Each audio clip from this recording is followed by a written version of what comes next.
তো আজকে শুভ্রর অ্যাকাউন্ট থেকে আমি ভিডিও করছি, কারণ সবাই কিন্তু ফ্রেমে যে আছে তাকেই দেখতে পায়, ফ্রেমের বাইরে যে আছে মানে যে ক্যামেরা ধরে দিচ্ছে তাকে কিন্তু কেউ পোষেই না, যেমন আমি শুভ্রকে পুষি না।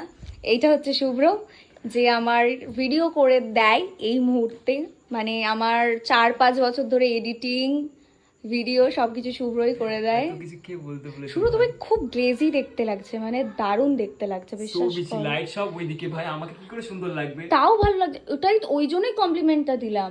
আমি তো জানি লাইটটা এইদিকে, সেই জন্যই তোমায় কমপ্লিমেন্টটা দিলাম। আমাকে এরকম বিচ্ছিরি লাগছে আর তোমার দিকে ঘুরে এরকম সুন্দর ক্যামেরাটা আসছে, সেটাই প্রশ্ন। কারণ ফোনটা আমার।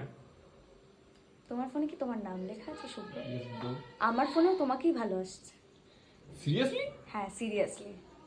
ভাই তো যাই হোক, ক্যামেরাম্যান বলা যাবে না গাইল, ভিডিওগ্রাফার অ্যান্ড ফটোগ্রাফারের খাটনিটা কিন্তু কেউ দেখে না। আমাকে প্লিজ কেউ ফটোগ্রাফার বলো না, কারণ বিচ্ছিরি ফটো তুলি আমি সারাদিন, মুখ করতে থাকি। খুব খুব জঘন্য ছবি তোলেও, ভিডিও যা করে করে, আমি ঠিক চলে যাওয়ার চলে যায় মানে ভাই প্লিজ বলো। চলে যাওয়ার মতো করে, বাট ভিডিওটাও খুব বাজে করে, সরি।